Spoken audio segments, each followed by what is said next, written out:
இப்போது புதிய அறிமுகம் ஆச்சி ஹோட்டல் சாம்பார் 50 கிராம் ரூபாய் 20 மட்டுமே. முருகனின் அறுபடை வீடுகளில் ஒன்றான திருச்செந்தூர் முருகன் கோயில் கடற்கரையில் கடல் அரிப்பால் ஏற்பட்டுள்ள திடீர் மாற்றத்தால் பக்தர்கள் அச்சமடைந்துள்ளனர். இது பற்றி துறைசார் வல்லுநருடன் சிறப்பு செய்தியாளர் ரஞ்சித் நடத்திய கலந்துரையாடலை பார்க்கலாம். திடீர் என கடல் உள்வாங்குகிறது. மறுபுறம் நேர் எதிராக அலைகள் ஆக்ரோஷமாக ஊருக்குள் பாய்கிறது. பௌர்ணமி மற்றும் அமாவாசை தினங்களில் இவ்வாறாக திருச்செந்தூர் கடலில் தென்படும் மாற்றம் வழக்கமானதுதான் என்றாலும் அண்மை காலமாக நடக்கும் இந்த விசித்திர சம்பவங்கள் திருச்செந்தூர் மக்களையும் முருகனை தரிசிக்க வரும் ஆயிரக்கணக்கான பக்தர்களையும் அச்சத்தில் ஆழ்த்திருக்கிறது. இதுவரை இல்லாத அளவுக்கு கடற்கரையில் சுமார் 20 அடி நீளம் 8 அடி ஆழத்திற்கு கடலில் அரிப்பு ஏற்பட்டு ஆங்காங்கே பள்ளங்களாக காட்சியளிக்கிறது. தற்போது ஏற்பட்டுள்ள இந்த வரலாறு காணாத கடல் அரிப்புக்கு பருவநிலை மாற்றமே காரணம் என்று நம்பப்படும் அதே வேளையில் இதன் தீவிரம் நிபுணர்களை குழப்பத்தில் ஆழ்த்தியுள்ளது. இதன் தொடர்ச்சியாக திருச்செந்தூர் சுப்பிரமணிய சுவாமி கோயில் முன்புள்ள கடற்கரையில் சென்னை IIT குழுவினர் ஆய்வு மேற்கொண்டனர். கடற்கரையில் இருந்து அமளி நகர் வரை கடல் அரிப்பு குறித்து நவீன கருவிகளின் உதவியுடன் ஆய்வு செய்தனர். திருச்செந்தூர் கோயிலில் இருந்து சுமார் 1 கிலோமீட்டர் தொலைவில் உள்ள அமளிபுரம் மீனவ கிராமத்தில் கடற்கரையில் பல ஆண்டுகளாக மீனவ மக்கள் வைத்த கோரிக்கையின் அடிப்படையில் கடந்த ஆண்டு மே மாதம் தமிழ்நாடு அரசு 250 மீட்டர் நீளத்திற்கு தூண்டில் வளைவு அமைத்தது. பொதுவாக வங்கக்கடலில் கடல் அலையின் நீரோட்டம் தெற்கிலிருந்து வடக்கு நோக்கி செல்லும் என்பதால் இந்த தூண்டில் வளைவு அமைக்கப்பட்ட பிறகு கடல் அலையால் இழுத்து வரப்படும் மணல் அந்த பகுதியிலேயே தேங்கி விடுவதே மற்ற இடத்தில் மண்சரிவு ஏற்பட காரணம் என்கிறார்கள். சென்னையைச் சேர்ந்த சுற்றுச்சூழல் ஆர்வலர் சுல்தான் அகமது இஸ்மாயிலிடம் பேசினோம். அமளிபுரத்தில் இருக்கக்கூடிய தூண்டில் வளைவு தான் இதுக்கான முழுமையான காரணம்னு சொல்லிட முடியுமா? வாட்டர் கரண்ட்ஸ்ல அது கொண்டு போய் ஒவ்வொருத்துல சேர்த்துட்டே போகும். அந்த நேரத்தில் 2-3 வெரைட்டி சேஞ்சஸ் இருக்கு. ஒன்று, இந்த மாதிரி தூண்டில் போடும்போதும் அதோடைய வாட்டர் கரண்ட்ஸ் டைரக்ஷன் சேஞ்ச் ஆகும்போது ஒரு பக்கத்துல இருந்து மணலை கொண்டு போய் இன்னொரு பக்கத்துல போய் சேர்க்கும். அதே நேரத்தில் இந்தியன் ஓஷன் டைபோல் அப்படின்வாங்க. இது நம்ம நாட்டுக்கும் ஆப்பிரிக்காவுக்கு நடுவில் குளிர் இந்த கரண்ட்ஸ் வாட்டர் கரண்ட்ஸ் சேஞ்ச் ஆகிறதால இது கூட ஒரு காரணமாக ஆகலாம். மூணாவது, வாட்டர் கரண்ட்ஸ் கிளைமேட் சேஞ்ச். அதனால டர்புலண்ட் வாட்டர்ஸ். எனக்கு மான்சூன் குறைஞ்சி போச்சு, சைக்ளோன் அதிகமா இருக்கு. அப்போ 3 நாள் இது கொண்டு சேர்க்கறதுக்கு வாய்ப்புகள் தூண்டிலும் ஒரு காரணமா இருக்கலாம்.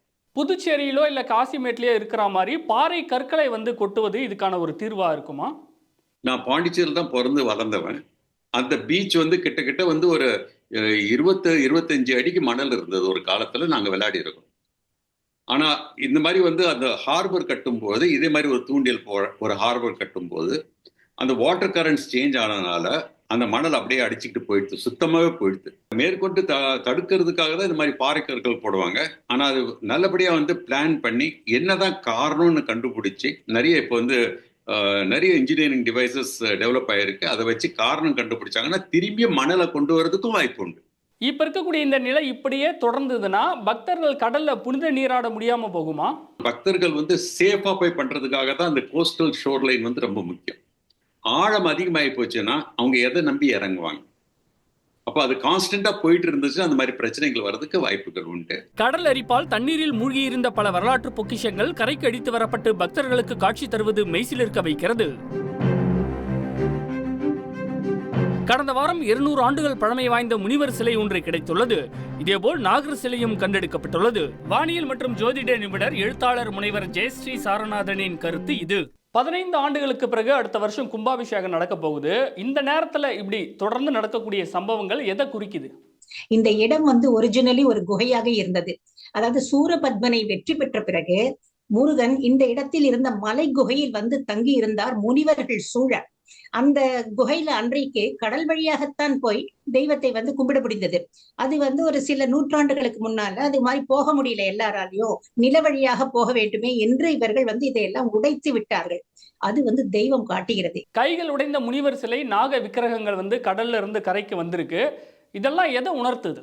இங்கு குடியிருக்கும் சண்முகருடைய மற்றொரு பிம்பமாகத்தான் அன்று நாகம் இருந்திருக்கிறது என்று சொல்கிறார்கள். அதனாலதான் அங்கே நாக பிரதிஷ்டை எல்லாம் அங்கு ஆகி இருக்கிறது. இன்றைக்கு அதையெல்லாம் நாம் மறந்து விட்டோம், அழித்து விட்டோம், எல்லாம் செய்து விட்டோம். ஒரு காலத்தில் அங்கு இருந்த நாக பிரதிஷ்டை தான் நான் இருக்கிறேன், நான் இந்த முருகனுடன் சம்பந்தப்பட்டவன் தான், முருகனுடன் என்னையும் செய்து நீங்கள் வந்து கும்பிட்டால்தான் உங்களுக்கு எல்லா விதமான, அதாவது குறிப்பாக நோயிலிருந்து உங்களுக்கு தீர்வு கிடைக்கும் என்பதற்காகத்தான் இந்த நாகம் இவ்வாறு காட்டுகிறது. இங்க வந்து மெடிடேட் பண்ணியிருக்காங்க, தவம் செய்திருக்கிறார்கள் என்பதை காட்டுவதற்காகத்தான் இந்த சித்தர் சிலை இதெல்லாம் நமக்கு கண்ணில் பட்டிருக்கிறது என்று தெரிகிறது. இந்த நிலை இப்படியே தொடர்ந்தால் அடுத்த 5 ஆண்டுகளுக்குள் நாழிக்கிணறு பகுதி வரை கடல் அரிப்பானது ஏற்பட்டு கோயிலுக்கு ஆபத்து விளைவிக்கும் என்று வல்லுநர்கள் எச்சரிக்கை விடுத்துள்ளனர். இப்போது புதிய அறிமுகம் ஆச்சி ஹோட்டல் சாம்பார் 50 கிராம் ரூபாய் 20 மட்டுமே.